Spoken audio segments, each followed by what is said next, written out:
You're going to put a lot of pressure on Eala, and that's the biggest challenge of the tour. The world number one is speaking openly about Alexandra Eala. Iga will always be a dangerous player. Just a few hundred meters away on another court, Eala is fighting back tears. Alexandra Eala from the Philippines, and has a huge win for her. Her racket hangs loosely in her left hand, as if she has forgotten she is even holding it, while her right hand covers her mouth in disbelief.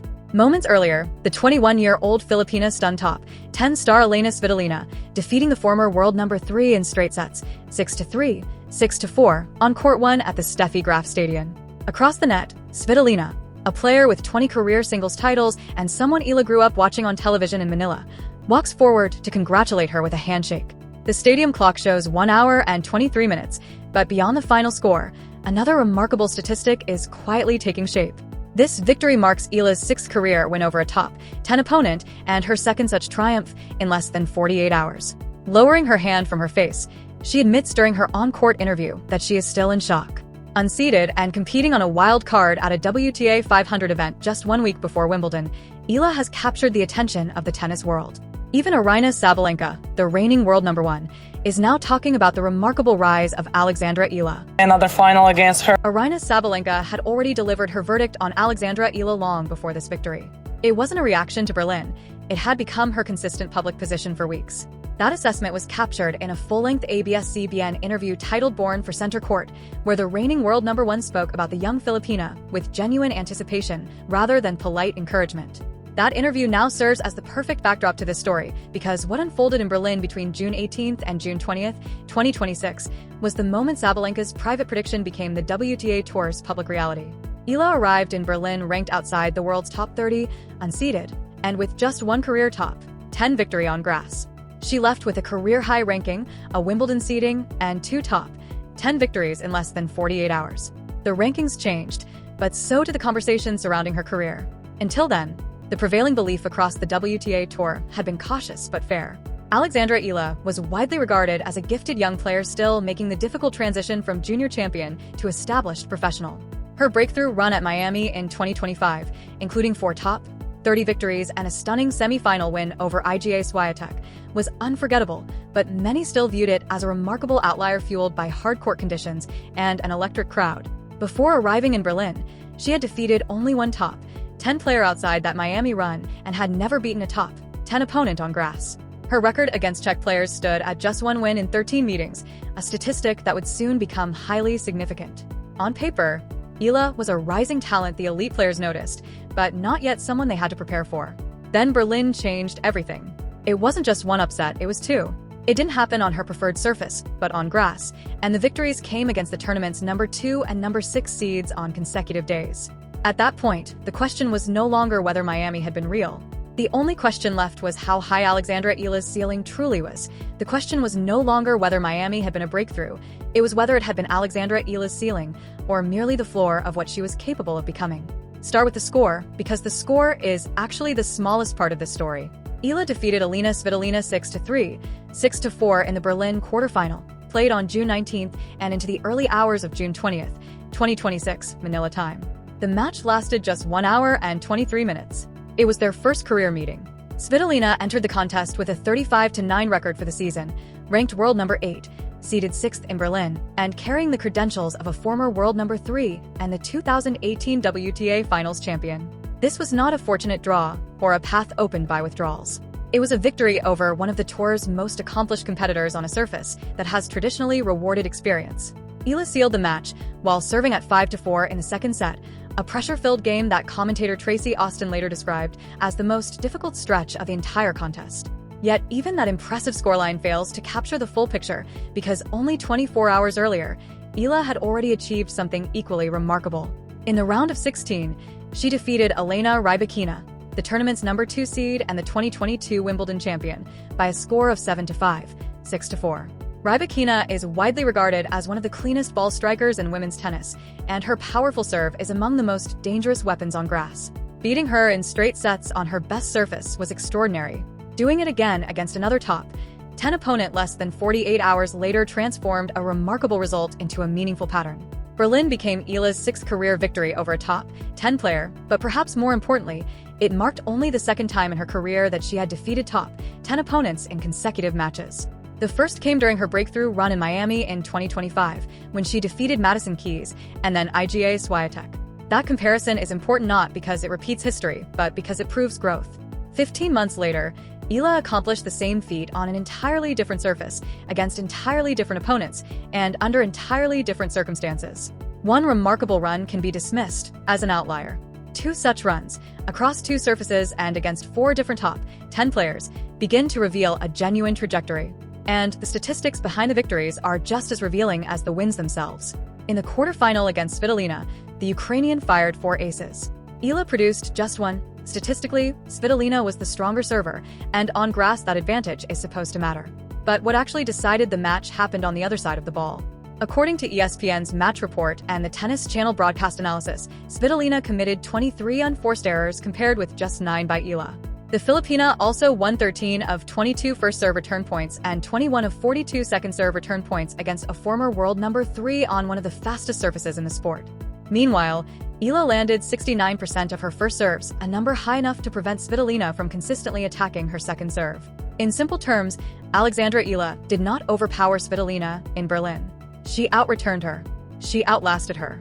She repeatedly extended rallies by one extra shot, the shot Svitolina didn't want to hit. That distinction matters because, for the past 2 years, the popular narrative surrounding Eala has centered on her left-handed power and aggressive shot-making. Berlin suggested something much deeper. It showed that her game is built on a second layer beneath the power: discipline, patience, tactical variety, and intelligent point construction. Those qualities are exactly what experienced observers noticed immediately, and why praise from respected voices arrived almost as soon as the match ended. Tracy Austin, a 2-time U.S. Open champion, former world number 1, and International Tennis Hall of Fame inductee, has spent decades analyzing women's tennis. She is known for measured analysis rather than exaggerated praise. Speaking on Tennis Channel after the match, she highlighted Eala's composure under pressure, particularly in the closing game, when Eala recovered from 0 to 30 down to finish the match. Austin praised her serve, her ability to mix spins and pace, and the way she consistently made Svitolina uncomfortable. She also pointed to one of the defining statistics of the match: Svitolina's 23 unforced errors compared with Eala's remarkably tidy total of just 9. But perhaps the most revealing parts of Austin's assessment were the words she chose: sturdy and variation. Not power, not potential, not raw talent. Sturdy is the word used for a player whose mental foundation is already established. Variation is the word reserved for a player who understands how to solve problems on a tennis court, not merely how to strike the ball. Those are the qualities that separate promising talents from genuine contenders. That's Tracy Austin's assessment. Higher up the tennis hierarchy, however, the world number 1 had already been saying something similar for months. Aryna Sabalenka's ABS-CBN interview, "Born for Center Court," was never a reaction to Eala's victory over Svitolina. It reflected a position she had already made public long before Berlin. The reigning world number 1 spoke about Alexandra Eala not as an interesting prospect, but as a player she expected to see competing on tennis' biggest stages. That is the validation at the heart of the story. Sabalenka was not reacting emotionally to one impressive result. She was putting her opinion on the record. Berlin simply gave the rankings a chance to catch up with what respected voices around the sport had already recognized. Eala's run to the Berlin semifinals, despite ending there, lifted her to a career-high ranking of around world number 30, climbing from approximately number 35 just a week earlier and from roughly number 49 at the beginning of the season. She then entered Wimbledon 2026 as the number 29 seed, becoming a seeded player at a Grand Slam for the first time in her career. That milestone was far more than a statistic. It marked a complete shift in her place within the sport. Instead of being the dangerous unseeded player others hoped to avoid, Eala had become one of the protected seeds, the player unseeded opponents now had to overcome. The balance had changed. Then, on July 2nd, 2026, she defeated Maya Joint in the second round of the championships, Wimbledon, to reach the third round of a Grand Slam for the first time in her career. In doing so, she became the first Filipina woman ever to reach the third round of a Grand Slam singles tournament, adding another historic milestone to an already remarkable season.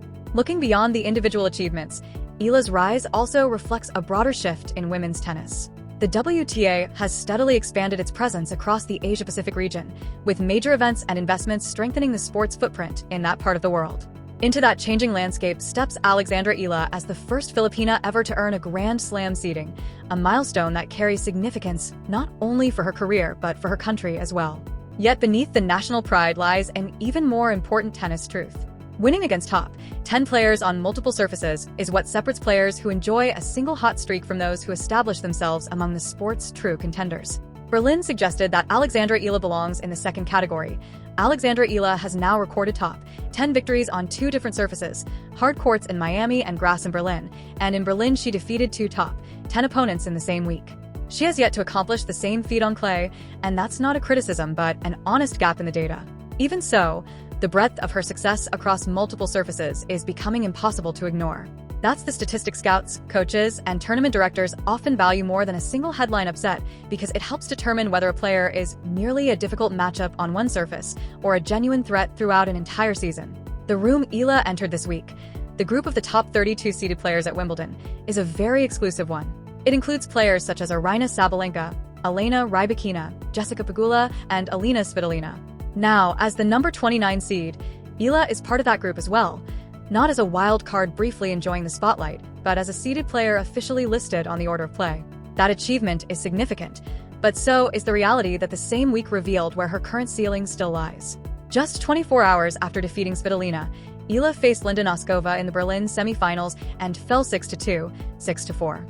Noskova, then ranked world number 13, had already been a difficult opponent for Eala. Before the match, Eala's career record against Czech players stood at just 1 win against 12 losses, including a decisive 6-2, 6-0 defeat to Noskova earlier in the season at Indian Wells. Speaking before the semi-final, Eala openly acknowledged the challenge ahead, describing Noskova as a powerful young player with considerable experience. She admitted their previous meeting had been extremely difficult and said her goal was to prepare better, make adjustments, and show what she had learned. She did exactly that. Her performance was more competitive than their previous encounter, but she still lost in straight sets. That is what genuine progress often looks like at the highest level. A breakthrough and a limitation can exist at the same time. One does not erase the other. 10 days later, Eala opened her Wimbledon campaign with a straight sets victory and eventually reached the 3rd round, another career milestone. Her ceiling may not have moved yet, but her floor certainly had. The level she could reliably produce was rising, and in elite tennis, that kind of consistency is often the clear sign that an emerging player is becoming an established contender. What is the verdict? Not that Alexandra Eala has already arrived. Not that she is destined to become the next anyone. The verdict is much simpler and much stronger. The record has been updated, in ink, by the tour's own results. 6 career victories over top 10 opponents, 2 of them coming less than 48 hours apart on grass in Berlin. A career-high ranking around world number 30, the number 29 seed at Wimbledon. The first Filipina woman ever to reach the 3rd round of a Grand Slam singles event. A Hall of Famer, Tracy Austin, describing her as sturdy. And the reigning world number 1, Aryna Sabalenka, publicly identifying her as a player built for center court even before this match was played. Now return to court 1 at the Steffi Graf Stadion. Picture the racket hanging loosely by her side, the hand covering her mouth, and the tears in her eyes. Then place the numbers beneath that image. Those tears were not the reaction to a lucky upset. They were the realization that a genuine threshold had been crossed. The little girl in Manila who once watched Aryna Svitolina on television is the very same person who stood across the net from her years later and said during the on-court interview, "I've been watching her since I was a kid, so to be able to compete with her today is such an honor." In the space of a single generation, admiration became competition. Eala hit just 1 ace that day. Svitolina hit 4. It didn't matter. She didn't need to be the biggest hitter on the court to prove she belonged there. She belonged because of the quality of her tennis, the consistency of her performances, and the growing body of work behind her. Today, the names of Sabalenka, Aryna Sabalenka, Jessica Pegula, and Svitolina appear alongside hers, not as posters on a bedroom wall, but as opponents she has faced, challenged, and in several cases defeated. That is what has changed. And that is why this story matters. Wimbledon is still unfolding, and the next chapter of Alexandra Eala's journey is being written in real time. If you want to follow where this remarkable rise leads next, be sure to subscribe and turn on notifications, because the stage she's standing on now is the one the entire tennis world is watching.